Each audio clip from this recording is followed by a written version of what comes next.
Hello, welcome back. This is Crash, and we are playing our third run through the Stanley Parable.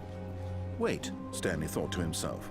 Am I sure that the orders stopped coming in? How is that possible? They never stopped. Surely I was mistaken. No, the orders were still missing. For now. But Stanley simply couldn't handle the pressure. What if he had to make a decision? What if a crucial outcome fell under his responsibility? He had never been trained for that. Let me out. No. This couldn't go anywhere except badly. The thing to do now, Stanley thought to himself, is to wait. Nothing will hurt me. Nothing will break me. In here I can be happy forever. I will monster. be happy. Stanley waited. Hours passed, then days. Had years gone by? He no longer had the ability to tell. But the one thing he knew for sure, beyond any doubt, was that if he waited long enough, the answers would come. Eventually, someday, they would arrive. Soon, very soon now, this will end. He will be spoken to. He will be told what to do. Now it's just a little bit closer. Now it's even closer. Here it comes. That wasn't so hot.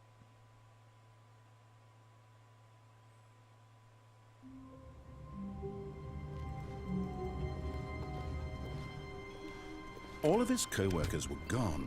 What could it mean? Stanley decided to go to the meeting room. Perhaps he had simply missed a memo.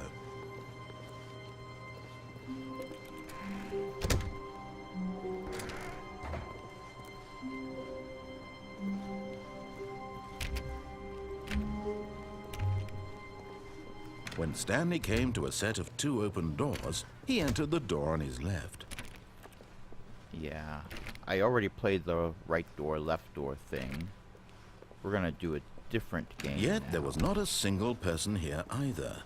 Feeling a wave of disbelief, Stanley decided to go up to his boss's office. Oh no, no, not again. I won't be part of this. I'm not going to encourage you. I'm not going to say anything at all.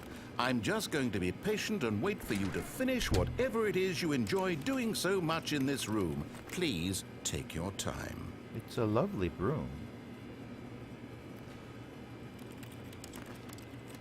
Duct tape. You can't go wrong with duct tape. You really can't.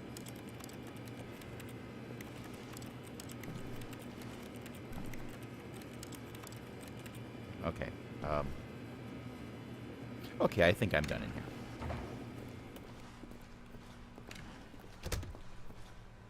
Maybe not.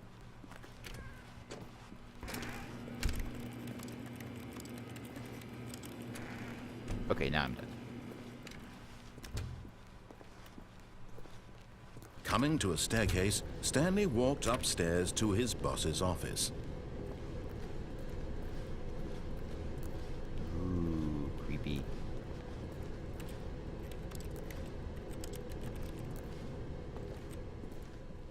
But Stanley just couldn't do it. He considered the possibility of facing his boss. Admitting he had left his post during work hours, he might be fired for that. And in such a competitive economy, why had he taken that risk? All because he believed everyone had vanished? How His did this boss car would get think he was here? crazy. And then something occurred to Stanley. Maybe, he thought to himself, maybe I am crazy. All of my co-workers Like a blinking fox. mysteriously out of existence in a single moment for no reason at all? None of it made any logical sense. And as Stanley pondered this, he began to make other strange observations.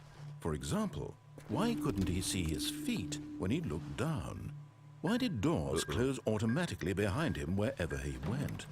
And for that matter, these rooms were starting to look pretty familiar. Were they simply repeating? No, Stanley said to himself, this is all too strange. This can't be real. And at last, he came to the conclusion that had been on the tip of his tongue. He just hadn't found the words for it. I'm dreaming, he yelled. This is all a dream. Oh, what a relief Stanley felt to have finally found an answer, an explanation. His co-workers weren't actually gone. He wasn't going to lose his job. He wasn't crazy after all. And he thought to himself, I suppose I'll wake up soon. I'll have to go back to my boring real-life job pushing buttons. Forget I that. may as well enjoy this while I'm still lucid. So, he imagined himself flying and began to gently float above the ground. Then he imagined himself soaring through space on a magical starfield, and it too appeared. It was so much fun, and Stanley That's marveled dust, that he actually. had still not woken up. How was he remaining so lucid? And then perhaps the strangest question of them all entered Stanley's head. One he was amazed he hadn't asked himself sooner. Why is there a voice in my head dictating everything that I'm doing and thinking? Now the voice was describing itself being considered by Stanley, who found it particularly strange. I'm dreaming about a voice describing me, thinking about how it's describing my thoughts, he thought. And while he thought it all very odd and wondered if this voice spoke to all people in their dreams, the truth was that, of course, this was not a dream. How could it be? Was Stanley simply deceiving himself, believing that if he's asleep, he doesn't have to take responsibility for himself? Stanley is as awake right now as he's ever been in his life. Now, hearing the voice speak these words was quite a shock to Stanley. After all, he knew for certain, beyond a doubt, that this was in fact a dream. Did the voice not see him float and make the magical stars just a moment ago? How else would the voice explain all that? This voice was a part of himself too. Surely, if he could just... He would prove it. He would prove that he was in control, that this was a dream. So he closed his eyes gently, and he invited himself to wake up. He felt the cool weight of the blanket on his skin, the press of the mattress on his back, the fresh air of a world outside this one. Let me wake up, he thought to himself.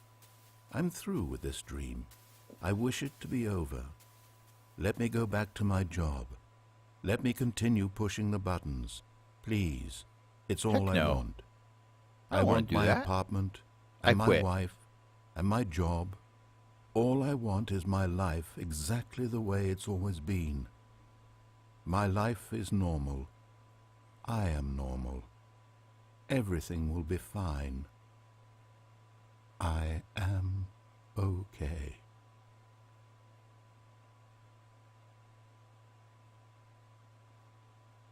Yay, copier. Stanley began screaming. Please, someone, wake me up. My name is Stanley.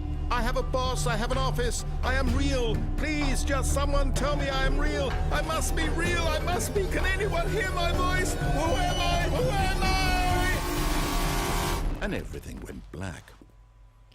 That escalated quickly.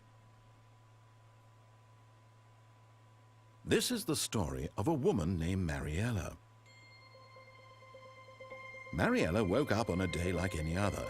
She arose, got dressed, gathered her belongings, and walked to her place of work.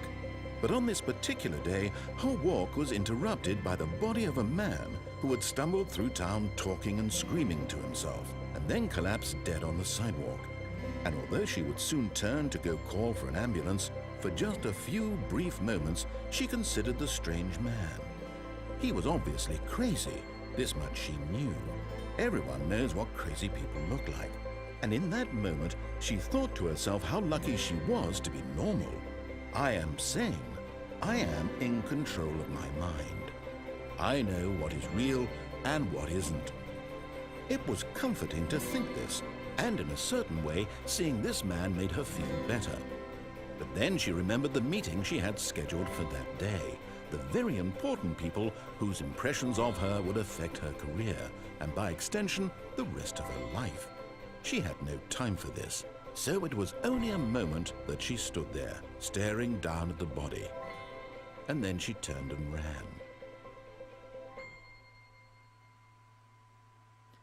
Well, that was delightful.